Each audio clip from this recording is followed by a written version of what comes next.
Les Allemands d'Irène s'agacent, une voie sans issue. Oui, c'est la situation dans laquelle se trouve actuellement Faure Gnassingbé, le président de fait de notre pays qui a épuisé tous les alibis possibles qui lui assureraient un règne à vie sur le Togo. À première vue on croirait que le prince héritier togolais est devenu serein avec l'avènement au forceps de sa 5e république impopulaire, qui projette les Togolais, sans leur avis, dans un hypothétique système parlementaire. Non, Faure Gnassingbé a du souci à se faire quant à son avenir politique, quant à son avenir tout court. Le fils de Gnassingbé Eyadema sait très bien que tous les pays qui nous entourent, francophones comme anglophones, connaissent l'alternance au sommet de leurs États depuis plusieurs années. Il sait pertinemment que les errements politiques qui ont cours au Togo, par le fait de son régime, hérité de son père, appartiennent à l'histoire dans notre entourage immédiat. Il sait aussi et surtout que toutes les gymnastiques de sa part, pour ne pas devoir quitter le pouvoir, sont illégales et ne reposent sur aucune loi de la République togolaise.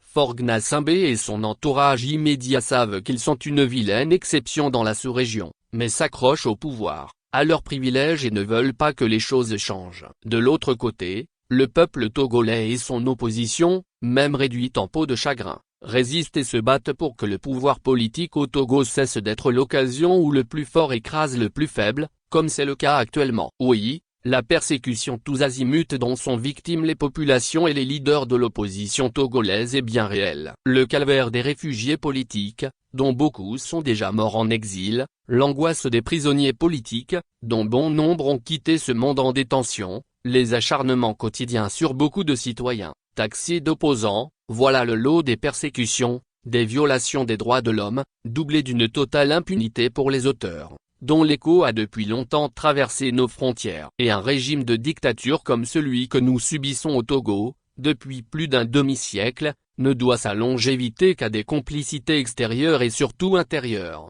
Et nous venons de le voir avec la nomination de grands-pères et grands-mères de famille pour siéger dans un supposé Sénat qui ne repose sur aucune légitimité populaire. Des Togolais et des Togolaises d'un certain âge qui, malgré la souffrance des populations togolaises, ne voient que leurs privilèges et leurs intérêts personnels, après avoir, pour beaucoup d'entre eux, contribué à asseoir la dictature du père Eyadema Gnassingbé. Il en va de même pour les parlementaires siégeant dans une assemblée nationale de pacotille, majoritairement aux couleurs du parti de dictature UNIR. Et comme nous l'indiquions au début de notre propos, l'unilatéral basculement de notre pays dans une hypothétique 5e république, synonyme d'un système parlementaire, avec l'élection et la nomination de supposés sénateurs, constitue aujourd'hui, malgré les apparences, un casse-tête chinois pour le régime togolais. En effet, contesté de partout par les Togolais et leur opposition, Faure Gnassingbé sait très bien qu'il n'est nullement au bout de ses peines quant à ses incohérentes gymnastiques pour rester éternellement au pouvoir, malgré le ton clair de la Constitution de 1992 qui s'y oppose. C'est une telle situation de blocage institutionnel délibéré que nous qualifions de voie sans issue. Car, quel que soit le temps que ça dure, aucun régime au monde, aussi cruel soit-il, n'est jamais venu à bout d'un peuple déterminé comme celui du Togo qui n'a que trop souffert. Alors, comme notre titre l'indique, il ne peut y avoir d'échappatoire raisonnable, à même de contribuer relativement à sauver la face, pour Faure Gnassingbé et son régime, que de remettre la balle à terre et d'accepter de mettre de l'eau dans leur vin. En d'autres termes, l'utilisation permanente de la force, donc de la persécution pour faire peur, n'a jamais eu d'avenir nulle part ailleurs, et est également, tôt ou tard, vouée à l'échec dans le cas togolais. C'est pourquoi, comme beaucoup de compatriotes l'ont déjà proposé avant nous, nous estimons que notre pays ne pourra pas faire l'économie de Sancerre pour parler inter-togolais, que nous pouvons également désigner par assise nationale, si le régime actuel autour de Faure Gnassingbé veut vraiment mettre fin, sans grand dégât, à la crise politique togolaise qui dure depuis plusieurs décennies. Et comme c'est Faure Gnassingbé et son équipe qui sont aujourd'hui en possession de tous les leviers du pouvoir, la balle est dans leur camp et il leur revient de faire le pas dans la bonne direction. À cet effet, la volonté et le courage politique devraient animer le président de fait de notre pays et ses collaborateurs, civils comme militaires,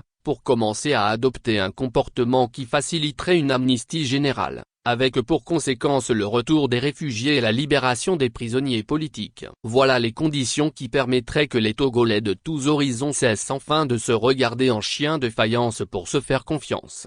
Et pour obtenir ces conditions qui aboutiraient à des assises nationales, l'opposition togolaise, unie et parlant enfin d'une voix, devrait énormément y contribuer en organisant avec le peuple, qui n'attend que ça, des campagnes et mouvements de contestation et de pression, au pays et dans la diaspora, sur le régime de Faure Gnassingbé. Nous estimons que la priorité, aujourd'hui, n'est plus aux pertes de temps qui consisteraient, pour les partis politiques de la vraie opposition, à se préparer pour une quelconque élection quelle qu'elle soit. Les malheureuses expériences du passé, en termes d'élections, qui ne sont que synonymes d'accompagnement et de légitimation d'un régime qu'on prétend combattre, ne suffisent-elles pas pour servir de leçon?